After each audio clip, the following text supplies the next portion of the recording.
Aiwa, ndida kutenda mhuri yeZimbabwe nekuda kwesapoti yese yamunotipa pano paSaint TV basa richienda mberi. Aiwa, zvanhasi hatisi Saint TV chete, but tiri kuti zvakare neRuwaki Media nede. So inzwa teerera kubva kuna sekuru hanzvadzi yamai wako kana uri munyowani paSaint nepaRuwaki, just follow, subscribe kuti basa ridi riende mberi, kuita kuti mavidheos akadai paanouya iwe unobva angowirawo kugadget rako anete. So nhasi ndototanga noti makadii makasimbere. So inisi hango Saint sekuziva kwenyu kuti handiite anonzi mainterviews. Mainterviews handimagone, but ndinoita anonzi maconversations. Ndinochitongotaura nyaya nekubvunza zvandiroda kutonzwisisawo, zvandinotenda kuti nemiwo mune mubvunzo mumwe chete. So nhasi ndakagara ne1 murume ari kupisa mumastreets, murume anonzi iye Baba Mutongi, murume wemheni, murume anotaura zvakawanda zvokuti vamwe munogona mune mibvunzo. Aiwa, mimwe yemibvunzo yenyu ndakatora ndikainyora pasi, ndikaistadha, ndikaisa musoro, so ndoda kuti ndinge ndiri ndinokurukura nawo. Baba Mutongi, makasimba here? Aiwa, ndireti zvangu makadiko baba? Tiri nani baba? Aiwa, isi takasimba. Nhasi mavarasisa kane dressing. Nenonda tokushayiwa iyo. Aiwa, ndikuburuka ndege kaizvo zvimema. Serious? Kubva kuairport here? Pakuairport. Alright, mama kamboenda kupi baba? Ndibva paJoza. Muchimboita basa here kana kuti? Batsira vanhu chaikuita zvokutamba. Serious? Chaiko. Aiwa, tinotenda. Chekutanga vanhu vada kuziva kuti pane vamwe vashoma vasingakuzivei. Vasingazivi kuti vanombonzi Baba Mutongi, vanomboita nezvei, kunzi Baba Mutongi ndibaba vani, ndimadzibaba here. Just a brief of yourself kuti munombowani. Alright. Ndinotenda mani pamukana wakanaka. Ini ndinonzi Baba Mutongi. Zvireva kuti Baba Mutongi zvinotaura gore raMwari. Mwari anofemera mugore kuti ngirozi dzizoprofita kuti zvipo zvizoita basa panyika. Saka ini ndiri gore raMwari. Mwari vanofemera mugore raMwari. Vanofemera mugore raMwari. Alright. Kuti ngirozi dzizoprofita. Ndizvozvo. Ngirozi dzoprofita here baba? Ndivo vacho vanozosvika vachikugara ika vanhu vachiprofita. Alright. Alright. Saka ngirozi dzedu dzotopfuura nekwandiri. Baba, muri kurevei?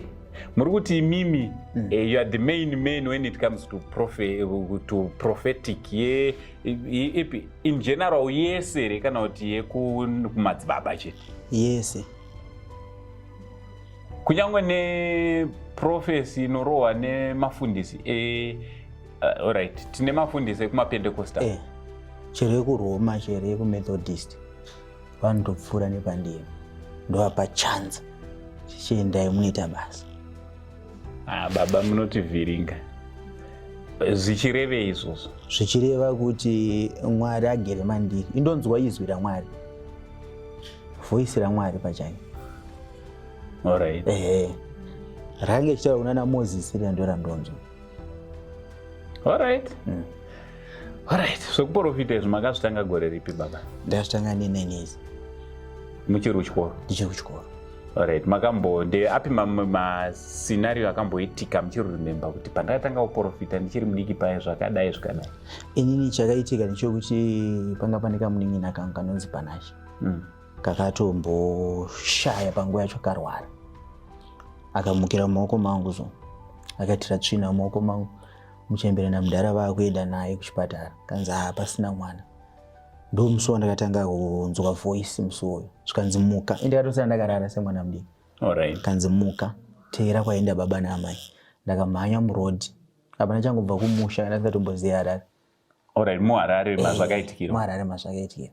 Pandakateera zvichiyo zvakavaka chikamadzi kuti ateera sei? Aziya sei kwatiri. Ndichowabata sachipinda muchipatara. Kati ndipei mwana. Kanzi hatikwanisi kupa mwana bozi mwana ashaya. Kati ndipei. Svika mudhara ati achimbomupa tone zvadai. Vanambari mwana ndobva ndamusumudza katatu. Mwana obva aita tsvina obva atanga kuchema. Munin'ina wenyu. Kureva kuti makatombonamatira mwana mucheche muchiri mutowo mudiki. Nanhasi ndikasumuka ndikaenda newe pahead office. Echitungwize. Panotori nomwe mwana andikanamatira matwins. Anga atoshaya. Akamuka. Simba iri richibva kupi baba? Rinobva muna Mwari. Saka ndoti ini ndinonzwa voice raMwari. Ndinzwe voice rengirozi. Alright. Muri pamusoro pengirozi? Ndonzwa voice raMwari pachake. Alright. Yeah. Pane nyaya dziri kusekulata mastreets esocial media. Kuri kunzi pana baba meno makambowanzwa here vanonzi sekuru restole. Ndogara ndichivanzwa nguva refu. Takanzwa kuti vachitaura vachiti maprofita ese, most of maprophets, sekuru ava ndo vakavarombesa kuti munge muri munoita zvamuri kuita imimi. Kwaizvi makarombeswa. Na mungado, what's your response to that? Ini ndiri kuti Stole kana achizviti ane simba remhepo nesatanism yake ndakanzwa achitaura. Ngauye agara apa nesatanism yake. Ini ndakagara panapa. Ndomudza kuti ita zvaunochitaura. Vanhu vachiona. Tinomboti bayai live apa. Vanhu vaone zvana achiita. Alright. Indomisa zvakati anoita. Indongoya ne 2 liters chete yemvura. Yongogara pamberi pangu ndochimuchita chiripitirawo. Baba musi makunyanyodenera. Aiwa handisi kudena. Ndiri kuti Stole inini kwandiri haana chanokwanisa kuita. Angaudzake ruzhinji rweZimbabwe kuti aiwa no inde simba inde chakati. Indi usandakabuda nchonjera ngati ane simba ngauye. Ari kuti iye ane simba rinokunda inini pasi rose Zimbabwe yese. Ngauyewo mira oita shiripiti rake oiradza masimba ake ainawo. Indomurambidza masimba anawo. Momumisa. Indomisa simba rake ro. Simba raSatani harifira kukunda voice randonzwe. Alright. Saka muri kuti mimi so far muZimbabwe. Imimi ndimi muprofita number 1. Ini ndini number 1, hakuna mumwe futi anotera mushure. Okay. Imimi zvamuri number 1 ndeupi umwe muprofita wamungati muprofita ningi tinogona kudhonzerana kana kuti anonditeerawo? Chinoitika mamwe maprofita anenge ariko anenge achitonzwawo voice raMwari asi zvinozosiyana. Zvakafanana nekuti Moses ndiye anga akapiwa simba rokurwisa Faro nerekuita shiripiti ukaenda tsvimbo pasi ichichinja kuita nyoka. Ichikaenda tsvimbo pasi vanhu havatendi vanototi kuromba asi kuna Moses vanobelieve kuti zvazvo zvakaitika. Zvimwe zvaizvo zvamune muchitaura ndinobva ndatopererwa. So imimi mukubata kwamunoita mabasa muchiita zvamune muchiita ndeapi mabasa munoti mabasa aya ndinobata ndichipedzera basa sebasa? Ini zvakafanira pamusha pasingagariki ndinoita kuti pamusha paite zvakanaka. Kozoita mumwe munhu angosendi wokuti anenge aizviitirawo mari dzake then munhu otanga ngosumudzirwa mhepo. Zvafanana nakutarisa vanhu vazhinji vanotori nemari. Munhu iye anogara akatsomwa nemhepo kudai so. Angara angori nepolisi, maCID, zvaka zvangodai so. Bosi pane mari. But chinoitika munhu iye urwere kuvana vake, kuvabereki, kuhama, hazvipere zvinhu izvozvo. Because of mari anayo. Vanhu vazhinji otanga kutomunongedza wakaromba. Mari yauri kuita haisi yega. Ine chikwambo mukati.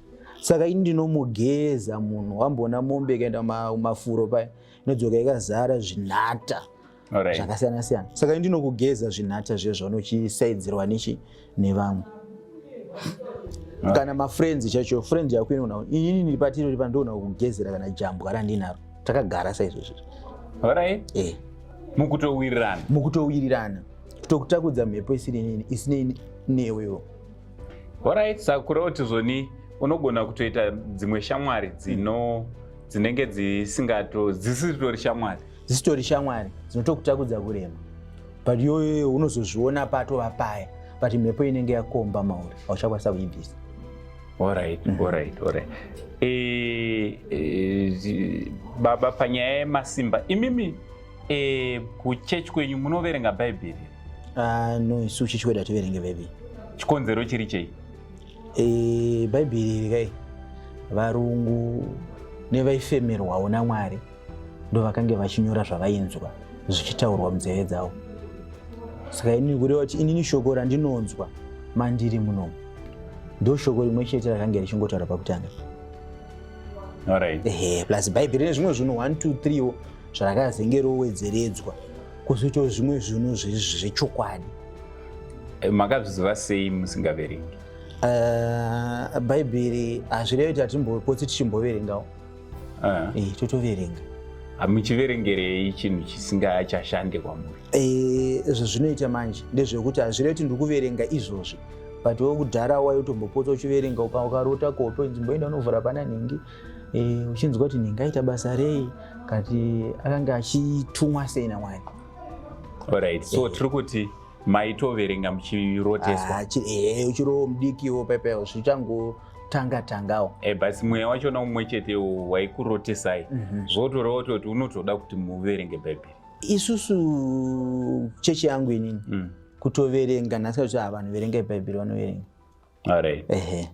But ina hangu ndongori nezvikonzero zvanguwo zvandiri kuti no bhaibheri teererai zvatiri kutaura kuti Mwari ari kuti zvakati. Ende zvese zvandakaprofita kana zvemvura kuti gore rino mvura izadze marwizi akati nakati nanhasi haana kuzara. Ndakazviprofita mvura isati yanaya. Alright. Kana paindaneti zvakazara. Ndichitaura kuti gore rino hakuna mvura, vanati unopenga. Ndikati ini voice randonzwa nderaMwari. Anitaura kuti gore rino harina mvura. Ende zvishowo gore rino hakuna mvura yakanaya. Mvura yakanaya zvasiyana negore rakapera kababa. Muri kurevei kana muchiti mvura haina kunaya? Chibage chakaita green kuminda? Chibage chakaita green, but kune nzvimbo zhinji mvura yakumaitotonyanya kunaya ndiyo muno muHarare. Alright. But kune dzimwe nzvimbo dzisitomborina chibage chatiri kuona green muno. Alright. Alright. No, it's okay. So tiri kuti baba mutongi hamuverenge bhaibheri kuchechi kwenyu, uye munotokurudzira vamwe vamunonamata navo kuti vasaverenge bhaibheri? No, ndinovati teererai zvandiri kunzwa, asi kana munhu akadake kuti anoverenga anokwanisa kuverenga. Alright. Bhaibheri harirambidzwe munhu tusaverenge. Alright. Because sometimes unoona kuti usaverenge iwo pamwe kuopedzako chipo pamwe chiri mauri choti no chimboenda unoverenga zvakati nezvakati nezvakati. Usvika unoverenga iwe kuwedzerwa njere dzauinadzo iwo kuti dzidarikidzike. Alright. So kuchechi kwenyu kune vanhu vakawanda sei baba? Kuchechi kwangu kune vanhu nana chechi 1. Alright. Nikuona masowe mazhinji ane mureza wangonyorwa kuti mutongi chete machechi angu. Alright. Hamuna chechi 1? Aiwa, ndina 1. Kana gungano 1? Alright. Makungano eninyu ari kupi nekupi? Mukwekwe, Bulawayo, Kadoma, muno muHarare nemuzvinzvimbo zvidiki zvakatitenderedza. Alright. But main branch riri kupi? Riri muChitungwiza. Chitungwiza ndo musha mukuru. Alright. Ndakanzwa kuti makamboita dambudziko panext penyu pane vamwe prophetess vanopindira ipapo. Vanonzani? Anzi prophetess ani? Zita banje zvinonetsa tautaura zita. But ivo vai. Hanzi makamboita dambudziko rekuti ukowo vachinamata vachiita zvavari kuita, imimowo mainamata muchiita zvamuri kuita. Pakatozosvika pakutoti zvakange zvakutoita sezvada kutosungisana mukati. Chii chakanga chichitora nzvimbo chacho? Chakaitika ndechekuti profeti vairidzawo madhindindi avo zvenoise zvokutozati vanhu vachizondzikisana namasoro. But zvandakazoita manje ipapo ndangosumudza tsvimbo mudenga pachechi apa pakadonha munhu wese namaprofeti acho. Baba. Kana kuti mogona kumufonera momubvunza. Aiwa, tiri kuti zvakaitikere baba? Ndakangonzwa kuti zvinhu zvandiri kutaura izvi iye ngatingomutaura hanzi profeti aniko vanhu vanongopati patadhiniwa tadhiniwa chai kwanzi vanhu vakaraka zvakaitike natsotsanangura kuti this occasion, right? What really transpired? Chinhu chakaitika ndechekuti vakanga vachinamata vari muchikomo. Ini ndobva ndanzi no ratidza vanhu avasimba, vakabaidza maspika vachiita noise. Inoise vairumbidzwawo Mwari nenzira yavo. Panguva yacho vanenge vachindiitira noise because ndini nevamwe vanhu handiendi nawo.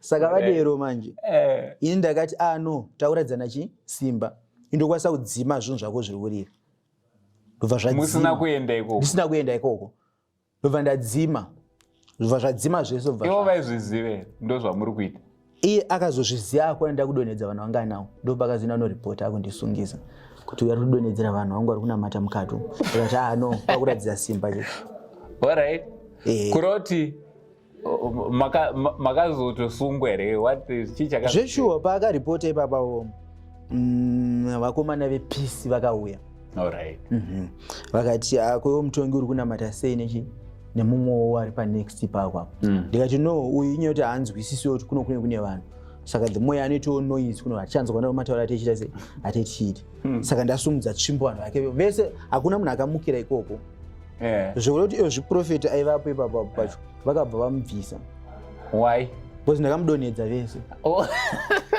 makadonedza naprofeti wachona naivapo ivo zvoga nomutarisa zvamuna munhu mangopinda vanhu 1 2 3 vakatozobva ndodzima kuti toche kureva kuti ndimi makavadzinga pamweya kutodzima wakamboona iwo uchiora mwoyo wekuti hasida kuenda kuchechi here kupera kamweya kuti pachechi payapaya zvandonamata sazvisvika saka tiri kuti hakuna vamwe here vemukati muyamo vakazenge vakutopinda nemi varimo vakawanda vamwe vacho vanotomuhanda vakamuona akuya iye kubva panaka zvite zvavo iye kokuchitungisa pakanzwa izvizvo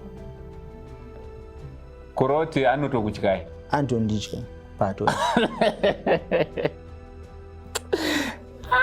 varomeka but muchishandisa simba rani because tiri kuti honai vaivai vanenge vachitonamatawo vachitorumbidza Mwari imimiwo muchitorumbidzwawo Mwari nekusaidi kwenyu Mwari vacho hasi umwe chete herewo vamune muchirumbidza Mwari vatiri kurumbidza mumwe chete asi ndo pandataura ndikati inini voice randonzwa ndonzwa voice raMwari ivo vanonzwa voice raMwari aiwa anachinzwa voice redzimwewo ngirozi saka ayo but tiri kutika ngirozi dzachona dzichitumwa nani dziri dzinotumwa naMwari saka Mwari muri kuti vane confusion aiyo panguva yekuti inini Mwari ari kutaura neni uyu ari kuitawo noise dai iridzirewo pasi it's okay but ipapo baba kurira kuti inivhinje kutaura kuti bushuudza munhu kuti zvakati munhu anenge asingachanzwa saka muri kuti imimi you against maprofita maprophetes vanoshandisa kudimbwa magitare ngoma zvichidaro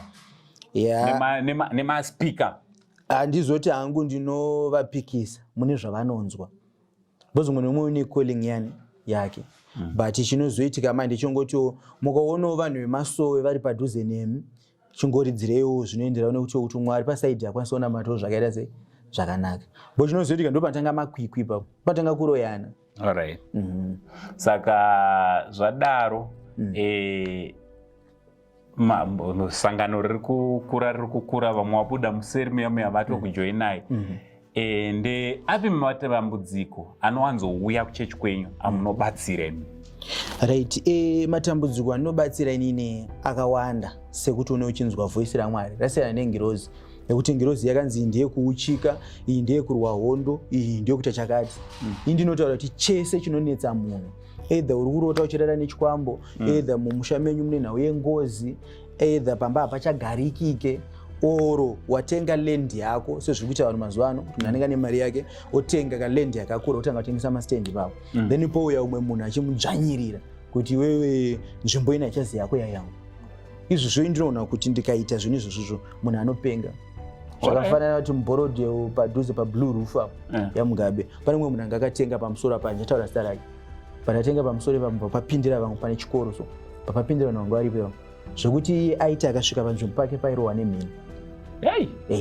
zvinhu zvandinotaura zvaiitika gore rapera but ini ndakasvika ndikatanga kuti mheni yaicharova futi zvachose nanhasi zvoka paenda pamamugamu ipapo hapana mheni inorova kaunobvunza istiriyo vananokuudza pana zvasvainga zvimisa ndobva ndaona kuti no uyu atora nzvimbo yeuyu ndiye atenga tora nzvimbo ndobva ndaita zvandakaita chiripiti rangu muofisi memunhu inobva matsva kuva nebvunza nyaya izvozvizvi vanokuudza vashandi vari boti ofisi yakatsva yakabvira baba hausi mishonga here yamune muchishandisa aiwa ndoshandisa simba raMwari Simba raMwari rinoita mashiripita iwawo here baba? Tikatarisa makomo anoyera izvozvizvi agona kupfuta gore negore pana pasina munhu abadza machisa.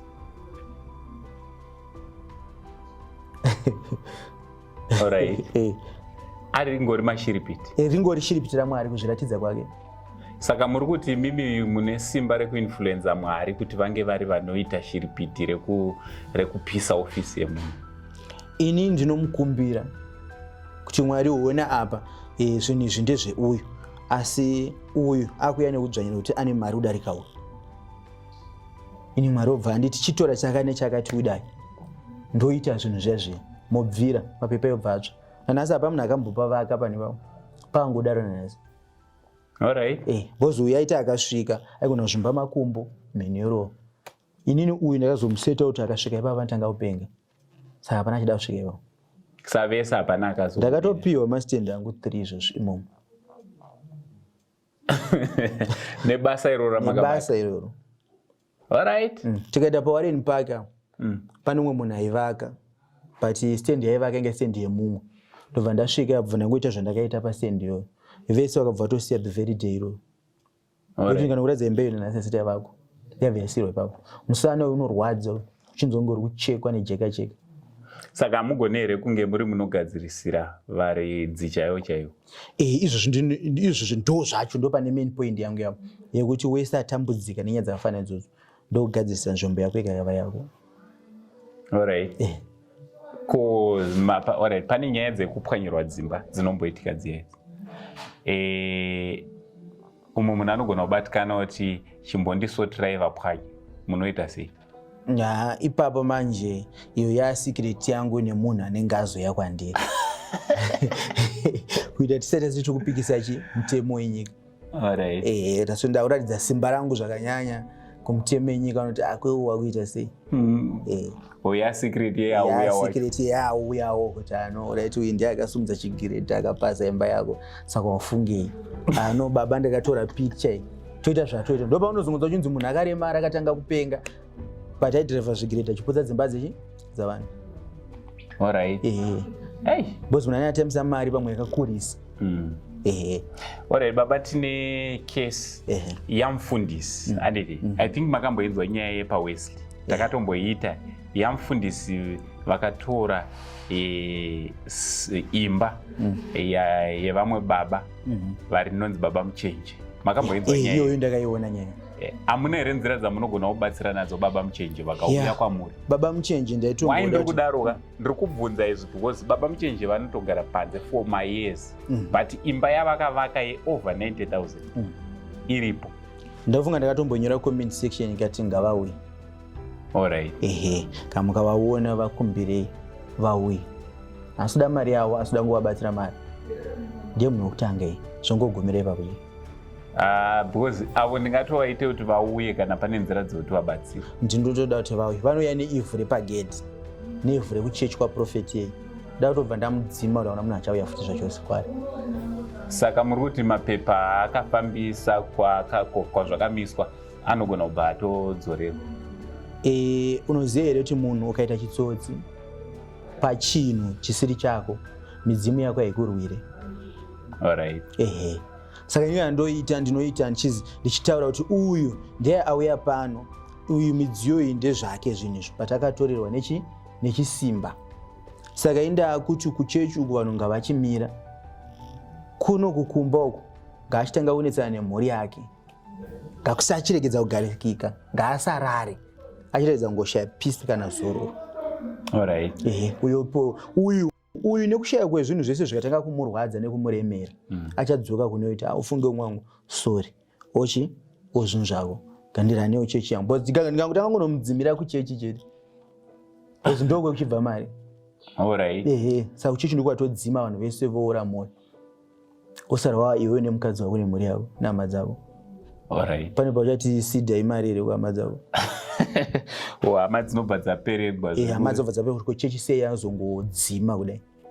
Alright. So Baba Mutongi, ini ndinogona kukundikana kunge ndiri ndinokubvunzai mibvunzo yezvinhu zvakawanda mibvunzo ine vanhu vakatitarira. But nhasi ndine vamwe prophet vari panapa.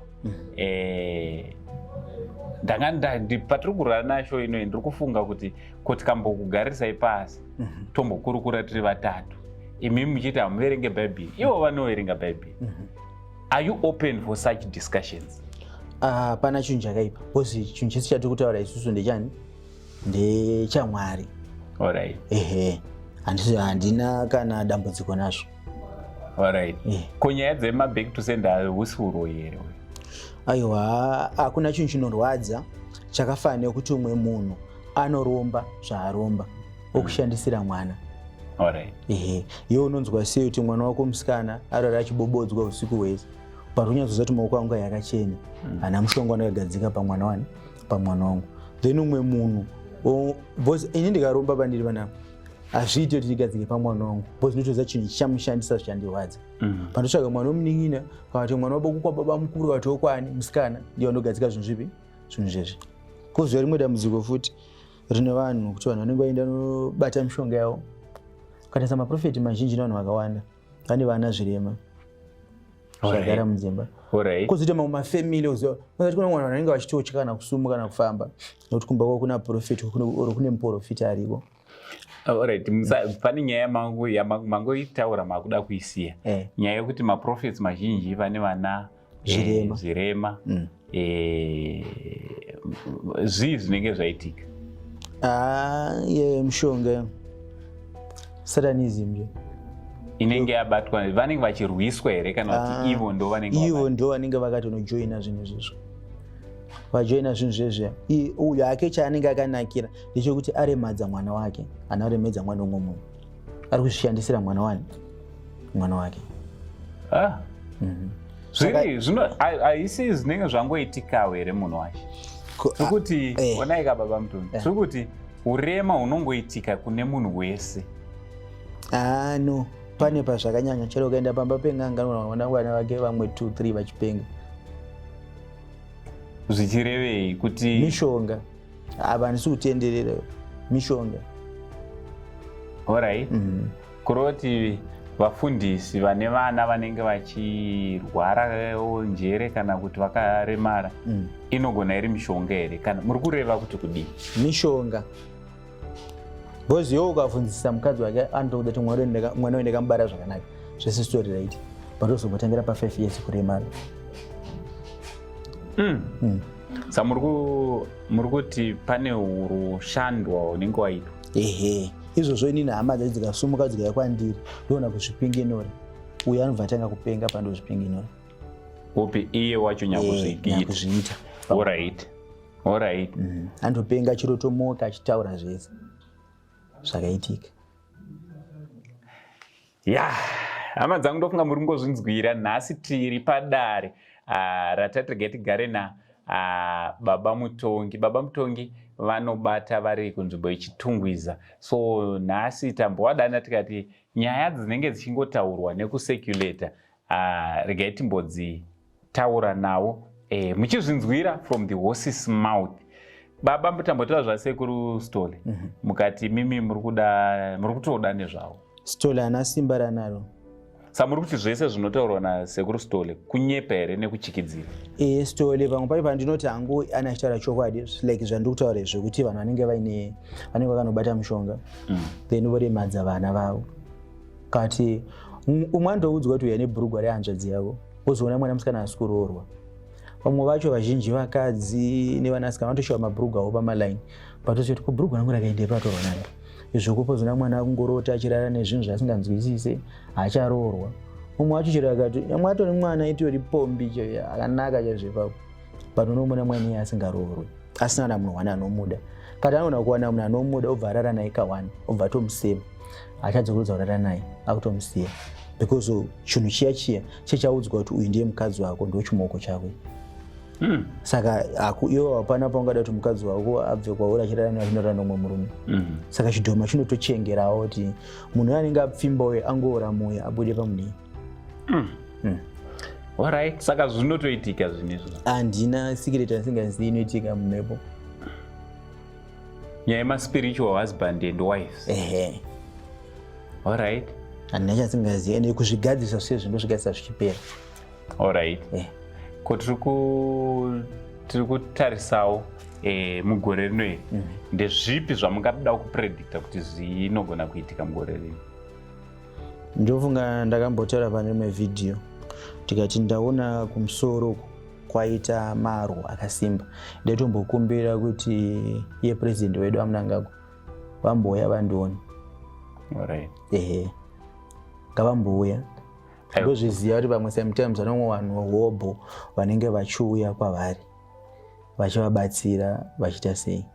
Ako imi mamukwanisa here from my understanding munokwanisa kutongoendawo kuofisi kwavo munobhuka appointment mukatovaona mukwanisa here kuenda munobhukawo appointment because ava vatakutaura ka His Excellency hatigone havagone kungobva votongouya vachitsvaga baba mutongi because kune maprofets akawanda nen'anga dzakawanda dzinototaura dzichiti ini ndine solution president vangawa His Excellency nekuti vabva uko kwaningi vaenda kwaningi. Ko imimi since mune message yaMwari hazviite here kuti muende kuState House mungonobhukisa and then mawaona. Saka ndichatoita saizvozvo pandatofunga kuti maybe ndikange ndataura nyaya yangu panapa izvi zvatinoita pana president vanogona kusatozvinzwa zvogona kusatosvika kuofisi kwavo but imimi mukasimuka mukanosvika nemessage I'm sure vanonoiteerera because our president is a listening president. Saka pakanaka ndichaita saizvozvo kuti ndikwanise kuvaona ndimbotaurawo chidimbo chandinacho nezvatinogona kuti tiite. Alright. Kuti nyika inge iri inoenda mberi. Zvifambiwo zvakanaka. Unongoziva kuti chinhu chatongoshuvira muno muZimbabwe runyararo, kuti nyika yedu ine runyararo runofadza. Saka tine tarisiro yokuti tirambe tine runyararo rwakaita sairworwo. Pasange pachideuka ropa, vanhu vasange vachinetsana. Iyo zvine muitirwa zvinoitwa. Zvinotoenda kweko ndine tsvimbo inenge yakakura kudai. Pandizvo handizonyatsozvitsanangura because unozoona vanhu vazhinji vakuenda kumusoro ikoko. Vaunoti ndine tsvimbo yandauya nayo ndoda kuti ndiite zvakati. Saka ndongoti ndine tsvimbo yandinoziva kuti ndinonoita zvandinonoita. Ndinavo vachiona. Ko zvinoita here kuti mumbozotiitirawo mamwe mashiripiti amuri kutaura because taneta nekungonzwa kuti kune mashiripiti anoita mumbotiitira pamakamera saizvo zvizvo? Icho chinhu chandaitomboda kuti rimwe zuva ndimbouya because shiripiti rinotoda kunge ndaita mazuva 2-3 nichingodya sadza rezviyo chete. Alright. Ndinoona kutouya nyuchi dzakandimomotera chingodya sadza rezviyo chete nemufushwa singadye nyama. Chikonzero chiri chei? Ko chikafu ndo chine shiripiti here kana kuti simba nezwi ramunonzwa? Ipapa hatingazopapadzana hatipasipakadana. Secret yangu. Alright. Anyway, shoko renyu rekupedzisira baba ramungada kunge muri munosiya kumhuri yeZimbabwe kuna vakakutarisa? Iyi ndeyekuti munhu wese unozoti mumwe munhu atanga kuzouya kumafoni kwenu kuti baba mutongi wacho mune nhamba dzawo here. Ndofunga nhamba dzababa mutongi dziripo pavhidhiyo. Munhu wese unokutora nhamba paWhatsApp tiripo. Chero kwauri iwewe kunze kwenyika nyange ungavakupi tinobatsirana online. Asi ndikazoona kuti dambudziko rako iri rakurisa ndopandikuza tichiuya kuno kwandiri ndokubatsira. Saka ndongoti kuti munhu wese ane matambudziko amwe vana chaiwo vakugadzikwa mhepo zvoti munhu aniswa mhepo kuti mwana atanga kungoita zvinhu zvamadrugs kozoita vamwe vacho kuti ane mudiwa wake wani achitoda but mudiwa wake munhu anenge aura mwoyo achamuda ndokwanisa kumudzosa tomisa mubhodhoro yemubhodhoro iyeya nanasasati apedza tatova nemathousands nemathousands vanhu 10,000 vakusvika uri kudarika vataisira mubhodhoro munhu wese achifara. Saka ukaona musikana wako achinetsa tinosukisa picha racho woya naro toisa mubhodhoro ndoita zvandoita mubhodhoro muyamwe unonoricherera kumba kwako musikana wako anodzoka asingadi achida. Tobva ipapo futi zvakare kozvito kuno mumwe vanhu zoti unochidanana nemunhu ane mari but munhu asingambokupe mari.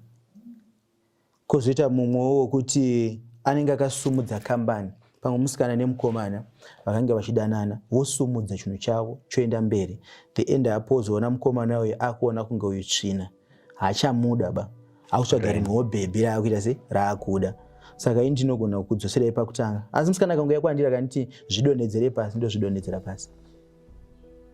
Chipotaurai nhamba dzenyu babake vanhu munatsoverify. Alright, nhamba dzangu dzinoti 078 25 84 613. Alright. Dzimwe dzachona dzinoti 078 52 89 607. Baba Mutongi. Aiwa, muri eZimbabwe ndofunga mangozvinzwira from the horse's mouth.